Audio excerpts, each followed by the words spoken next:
అందరికీ నమస్కారం అండి. ఈరోజు కథను రచించినది శ్వేత గారు. ఇక కథలోనికి వస్తే ఆఫీసులో లైట్లు ఒక్కొక్కటిగా ఆరిపోతున్నాయి. అందరూ ఇళ్లకి వెళ్ళిపోయారు. లిఫ్ట్ శబ్దం ఆగిపోయింది. కారిడార్ నిశ్శబ్దమైపోయింది. కానీ 5వ అంతస్తు ఒక మూలలో చిన్న లైట్ ఇంకా వెలుగుతూనే ఉంది. అక్కడ అపరాజిత కూర్చుని ఉంది. రిజిగ్నేషన్ లెటరు కర్సర్ మెల్లగా మెరుస్తోంది. ఆ వెలుగు ఆమె ముఖం మీద పడుతోంది. అందులో అలసట ఉంది, అవమానం ఉంది, ఏళ్ల నిశ్శబ్ద పోరాటపు బాధ కూడా ఉంది. డియర్ సర్ అని టైప్ చేసి ఆమె వేళ్లు ఆగిపోయాయి. ఇది మొదటిసారి కాదు. ఆమెకి ఇలాంటి ఆలోచన చాలాసార్లు వచ్చింది. కానీ ఈసారి జరిగింది వేరు. ఆమె కళ్ళు మూసుకున్నాయి. జ్ఞాపకాలు వెనక్కి పరిగెత్తాయి. 10 ఏళ్ల అపరాజిత కిటికీ దగ్గర కూర్చుని పుస్తకంలో మునిగిపోయింది. బయట పిల్లలు గోలగా ఆడుకుంటున్నారు. ఆమె కజిన్ నవ్వుతూ, బాబాయ్, ఈ అమ్మాయి ఎప్పుడూ మౌనంగా ఉంటుంది. బయట ప్రపంచంలో ఎలా నిలబడుతుంది అంది. ఆ మాటలు విని అపరాజిత తలదించుకుంది. మనసులో చిన్న గాయం. తండ్రి రామయ్య కూతురు వైపు చూసి చిరునవ్వు నవ్వాడు. మౌనం అంటే బలహీనత కాదు తల్లి. లోతైన సముద్రం కూడా నిశ్శబ్దంగానే ఉంటుంది. కొంతమంది ఎక్కువగా మాట్లాడతారు, కొంతమంది లోతుగా ఆలోచిస్తారు. నా కూతురు రెండో కోవలోకి వస్తుంది. మళ్ళీ ఒకసారి ఇంట్లో గొడవ. అన్నయ్య, ఆడపిల్లకి అంత చదువు ఎందుకు? రామయ్య నవ్వుతూ చెప్పాడు. ఎందుకంటే తను చదవాలనుకుంటోంది. చివరికి పెళ్ళే కదా. నా కూతురు తన దాన్ని తానే ఎంచుకుంటుంది. ఆ మాటలో తన తండ్రి గొంతు పెద్దగా లేదు, కానీ చాలా నమ్మకంగా చెప్పినట్టు అపరాజితకు అనిపించింది. తల్లి సావిత్రి రాత్రి పడుకునే ముందు కూతురు తలనిమురుతూ చెప్పేది, నీ జీవితం నువ్వే దిద్దుకోవాలమ్మా, మేము నీ వెనక ఉంటాం, ముందు నువ్వే నడవాలి. ఆ స్పర్శ, ఆ స్వరం ఆమె మనసులో ఇంకిపోయాయి. చదువు పూర్తయింది. ఉద్యోగం వచ్చింది. జీవితం ముందుకు సాగింది. కొన్నేళ్ల తర్వాత అపరాజిత జీవితంలోకి రఘు వచ్చాడు. రఘు నిపుణుడైన కార్డియాలజిస్ట్. 10 ఏళ్ల కఠోర శ్రమతో నిర్మించుకున్న రెప్యుటేషన్, చేతుల్లో ఎన్నో ప్రాణాలు కాపాడిన అనుభవం. అపరాజిత మొట్టమొదటిసారి అతన్ని చూసింది ఒక సెమినార్లో. అతను మాట్లాడుతున్నాడు, ఆమె వింటోంది. అతను గమనించాడు. వారి ప్రేమ నెమ్మదిగా పెరిగింది. మాటల్లో కాదు, అర్థం చేసుకోవడంలో. పెళ్లి తర్వాత రఘుకు లండన్లో ఒక ప్రతిష్టాత్మక ఫెలోషిప్ ఆఫర్ వచ్చింది. కార్డియాలజీలో ప్రపంచ స్థాయి శిక్షణ. అది అతని దశాబ్ద కాలపు కల. ఆ రోజు రాత్రి వాళ్ళిద్దరూ చాలాసేపు మాట్లాడుకున్నారు. అపరాజిత అంది, నువ్వు వెళ్ళు రఘు, ఇది నీ జీవితంలో గొప్ప అవకాశం. నా గురించి ఆందోళన పడాల్సిన అవసరం లేదు. డెలివరీ అయిన తర్వాత నేను కూడా అక్కడికి వచ్చి ఏదో ఒక పని చూసుకుంటాను. రఘు కిటికీ వైపు చూశాడు. కాసేపు మాట్లాడలేదు. తరువాత, అపరాజిత, 3 ఏళ్లుగా నువ్వు ఎంతో కష్టపడ్డావు. ఇప్పుడు కంపెనీలో నీ స్థాయికి వచ్చావు. నేను లండన్ వెళ్తే నీ కెరీర్ని మళ్ళీ 0 నుంచి ప్రారంభించాలి. అంతేకాదు, నిన్ను ఈ సమయంలో ఒంటరిగా వదిలి వెళ్ళడం నాకు ఇష్టం లేదు అన్నాడు. కానీ నీ ఫెలోషిప్. రఘు ఆమె వైపు తిరిగి చూశాడు. ఆ చూపులో విచారం లేదు, స్పష్టత ఉంది. ఫెలోషిప్లు మళ్ళీ వస్తాయి. ఈ నిర్ణయం నేను బాధతో తీసుకోలేదు. ఇది నా చాయిస్, నా ప్రేమ. ఆ రాత్రి అపరాజిత చాలాసేపు నిద్రపోలేదు. రఘు పక్కన పడుకుని నిద్రలో ఉన్న అతని ముఖం చూసింది. ఒక పెద్ద అవకాశం జారిపోయింది. అయినా ప్రశాంతంగా నిద్రపోతున్నాడు. ఆ ప్రశాంతత చూసి ఆమెకు ఒక విషయం అర్థమైంది. గొప్పతనం అంటే పెద్ద పదవి కాదు, ఇష్టపడిన దాన్ని ఇంకా ఇష్టపడిన దాని కోసం వదులుకోగలగడం. అతను ఇచ్చింది చెయ్యూత కాదు, ఆత్మవిశ్వాసం.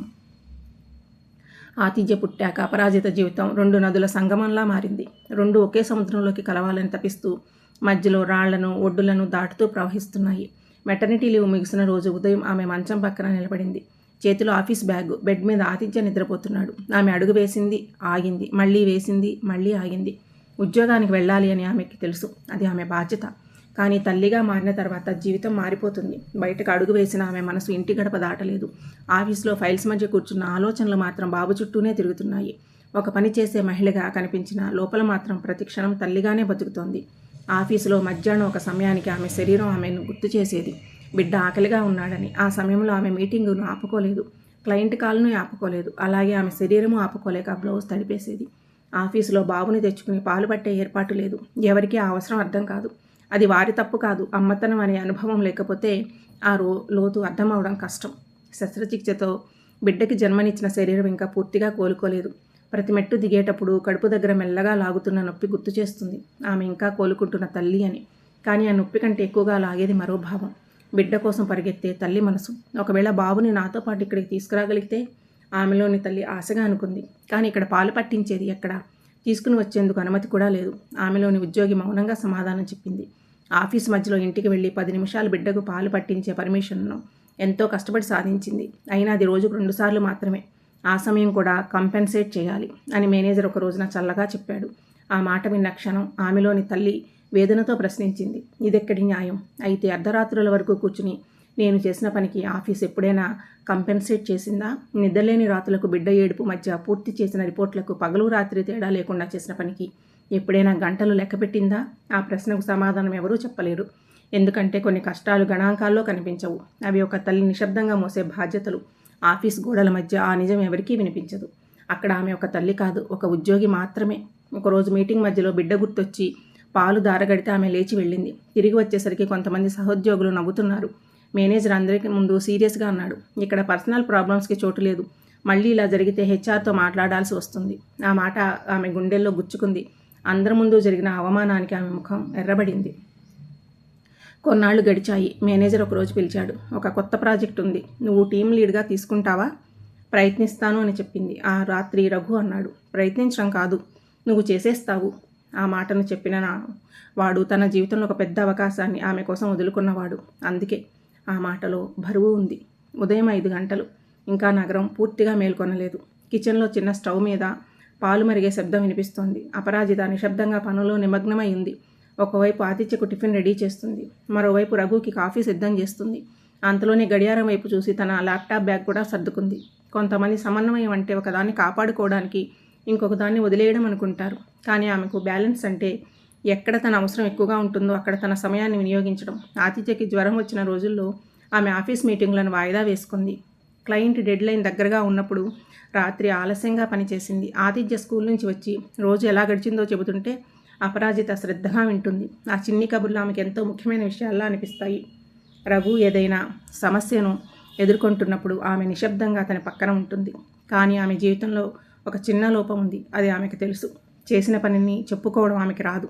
ఆఫీస్లోనూ అంతే. ఆమె చేసిన పని ఫలితంగా మారుతుంది, కానీ దాని గురించి మాట్లాడే స్వభావం ఆమెకి లేదు. చాలాసార్లు కొలీగ్స్ తమ కృషిని గొప్పగా చెప్పుకునేవారు. అప్పుడు వాళ్ళకే గుర్తింపు వచ్చేది. అపరాజిత మాత్రం మౌనంగా తన పనిలోనే ఉండేది. సమాజం చాలాసార్లు పెద్దగా చెప్పుకునే వాళ్ళకే గౌరవం ఇస్తుందని కూడా ఆమెకు తెలుసు. కానీ ఆమె ఆ మార్గాన్ని ఎంచుకోలేకపోయింది. ఒకసారి రఘు నవ్వుతూ అడిగాడు, నీ పని గురించి కొంచెం చెప్పుకుంటే తప్పేంటి? అపరాజిత కూడా నవ్వింది. చెప్పుకోవడం నేర్చుకోవాలి అనిపిస్తుంది. కొద్దిసేపు ఆగి మెల్లగా చెప్పింది, కానీ నా మనసు అలా చేయనివ్వదు. రఘు చిరునవ్వుతో అన్నాడు, అది బలహీనత కాదు, అది నీ స్వభావం. అపరాజితకు జీవితం పైన ఒక స్పష్టమైన నమ్మకం ఉంది. ఎంత కష్టం వచ్చినా, ఎంత నిరాశ వచ్చినా ఎప్పుడు వదిలేయకూడదు అని. ప్రాజెక్టు సులభం కాదు. క్లయింట్ విదేశీ సంస్థ. ప్రతి వివరం ఖచ్చితంగా ఉండాలి. టీంలో రాజేష్ సీనియర్, అనుభవజ్ఞుడు. మొదటి మీటింగ్లోనే అతను అన్నాడు, ఈ ప్రాజెక్ట్ని నువ్వే లీడ్ చేస్తావా? మనకు ఇక్కడ సీనియర్ అనుభవం అవసరం కదా? అపరాజిత ప్రశాంతంగా అంది, చేస్తేనే కదా పని తెలిసేది, అనుభవం వచ్చేది. రాత్రులు నెమ్మదిగా పొడవయ్యాయి. ఆతిథ్య నిద్రపోయిన తర్వాత ల్యాప్టాప్ తెరుచుకునేది. రాత్రి 2 వరకు పనిచేసేది. అయినా ఉదయం మళ్ళీ లేచి అదే నవ్వుతో రోజు మొదలుపెట్టేది. ఒకరి పని ఆగిపోతే ఆమె సరిచేసేది, ఒకరికి అర్థం కాకపోతే ఆమె వివరించేది. టీం పనికి ఆమె వెన్నుదన్నగా ఉంది. కానీ ఆ సంగతి పైవారికి కనిపించడం లేదు. ఒకరోజు క్లయింట్ మీటింగ్లో అపరాజిత తయారు చేసిన ప్రజెంటేషన్ చూసి క్లయింట్ అన్నాడు, ఎక్సలెంట్, వెరీ డీటెయిల్డ్ ప్లానింగ్. వెంటనే మేనేజర్ నవ్వుతూ అన్నాడు, రాజేష్ వర్క్డ్ ఆన్ దిస్. అపరాజిత గుండె ఒక్కసారి ఆగిపోయినట్టు అనిపించింది. ఆమె మాట్లాడాలనుకుంది, కానీ ఆ గదిలో ఆ క్షణంలో గొంతు రాలేదు. బయటికి వచ్చాక ఒక సహోద్యోగి నవ్వుతూ అన్నాడు, నువ్వు సైలెంట్గా ఉంటావు కదా, ఇక్కడ మాట్లాడిన వాళ్లకు ఏదీ దక్కదు. ఆ మాట చాలా గట్టిగా తగిలింది ఆమెకు. అపరాజిత కళ్ళ ముందు ఒక్కసారిగా ఎన్నో దృశ్యాలు మెరిశాయి. నిద్ర లేకుండా పనిచేసిన రాత్రులు, ఆతిథ్యకు పాలు ఇవ్వడానికి పరుగులు పెట్టిన మధ్యాహ్నాలు, రఘు వదులుకున్న ఫెలోషిప్, అన్నీ. ఆమె చేతులు మెల్లగా వణికాయి. ఆ రోజు మనసు విరిగిపోయింది. ఆ రాత్రి అపరాజిత ఇంటికి వచ్చింది. ముఖం పైన రోజు ఉండే నవ్వు లేదు. రఘు తన ఆన్లైన్ మీటింగ్ పూర్తి చేసుకుని స్నానం చేసి బయటికి వచ్చాడు. అతను ఒక్కసారి ఆ ముఖం చూసి ఆగిపోయాడు. ఏమైంది? ఆమె వెంటనే సమాధానం చెప్పలేదు. కొద్దిసేపు కిటికీ దగ్గర నిలబడి బయట అంధకారాన్ని చూస్తూ ఉండిపోయింది. రఘు పక్కన వచ్చి కూర్చున్నాడు. అడగలేదు, వేచి ఉన్నాడు. చివరకు ఆమె అంది, రఘు, ఈసారి నేను హెచ్ఆర్కి ఫిర్యాదు చేశాను. నేను చేసిన పని నా కష్టమే, కానీ పేరు మాత్రం ఇంకొకరికి వచ్చింది. ఆమె కళ్ళల్లో తడి. ఇలా జరగడం మొదటిసారి కాదు రఘు, కానీ ఈసారి చాలా బాధగా ఉంది. దాని గురించి అధికారికంగా ఫిర్యాదు చేశాను, కానీ సరిపడిన సాక్ష్యాలు లేవు అని తిరస్కరించారు. ఆమె గొంతు వణికింది. మెల్లగా తలదించుకుంది. నువ్వు టీంతో కలిసిపోవడం లేదు అన్నాడు మేనేజర్. రాజేష్ నాతో మాట్లాడడమే మానేశాడు. ఇప్పుడు మొత్తం ఆఫీస్ నాకెదురు నిలిచినట్టుంది. రఘు మాట్లాడలేదు. అపరాజిత కళ్ళల్లో నీళ్లు.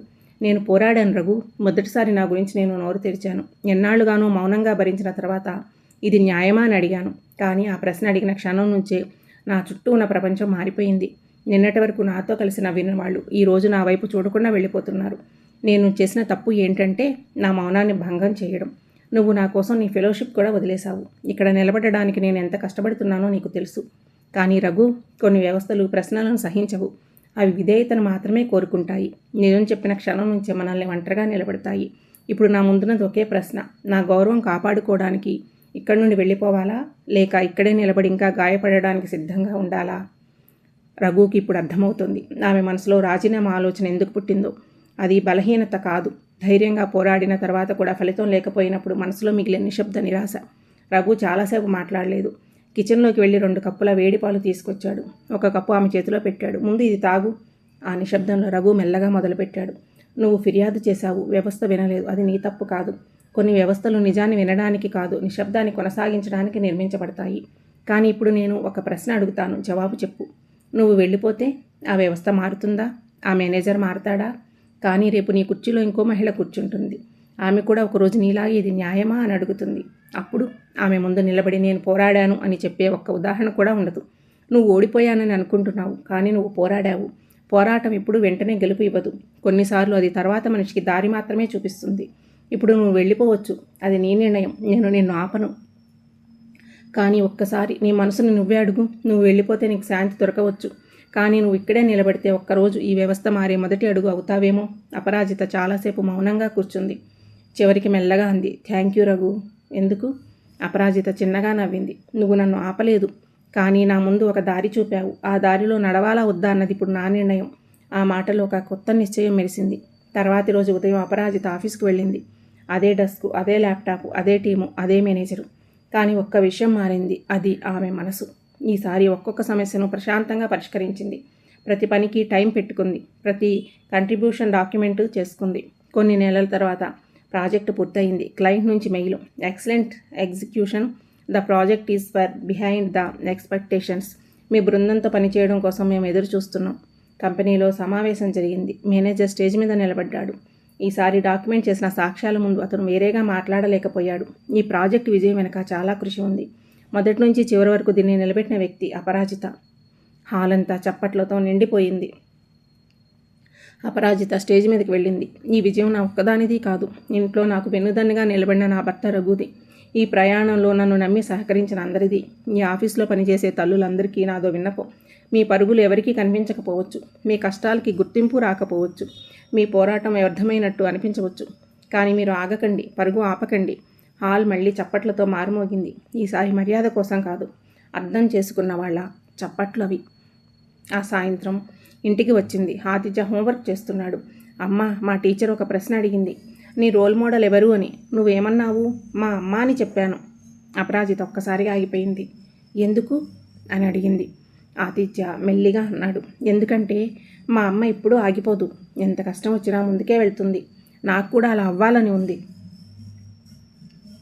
స్త్రీ ఒక నది లాంటిది. నదీ మార్గంలో రాళ్ళు ఉంటాయి. కొన్నిసార్లు అడ్డుకట్టలు నిలుస్తాయి. కొన్ని చోట్ల దాని ప్రవాహం ఆగిపోయినట్టే కనిపిస్తుంది. కానీ నది ఎప్పుడూ ఆగదు. అది మెల్లగా మార్గాన్ని మార్చుకుంటుంది. రాళ్లను తాకి గాయపడినా ముందుకే ప్రవహిస్తుంది. ఎందుకంటే నదికి తెలుసు తన గమ్యం సముద్రమని. ఆ రాత్రి నగర వెలుతురులో అపరాజిత నడుస్తోంది. ఆమె ఒంటరి కాదు. ఆమె అడుగుల వెంట ఇంకా ఎన్నో అడుగులు రావాల్సి ఉన్నాయి. ఆమె ప్రవాహంలో ఇంకా ఎన్నో కథలు కలవాల్సి ఉన్నాయి. అందుకే ఆమె పేరు అపరాజిత. పడినా మళ్ళీ లేచే స్త్రీ, పోరాడి ముందుకు వెళ్లే స్త్రీ, తన బిడ్డలో విలువలు నాటే స్త్రీ, రేపటి తల్లులకు దారి చేసే స్త్రీ. ఇది ఆమె కథ మాత్రమే కాదు, ఉద్యోగం చేసే ప్రతి తల్లి కథ.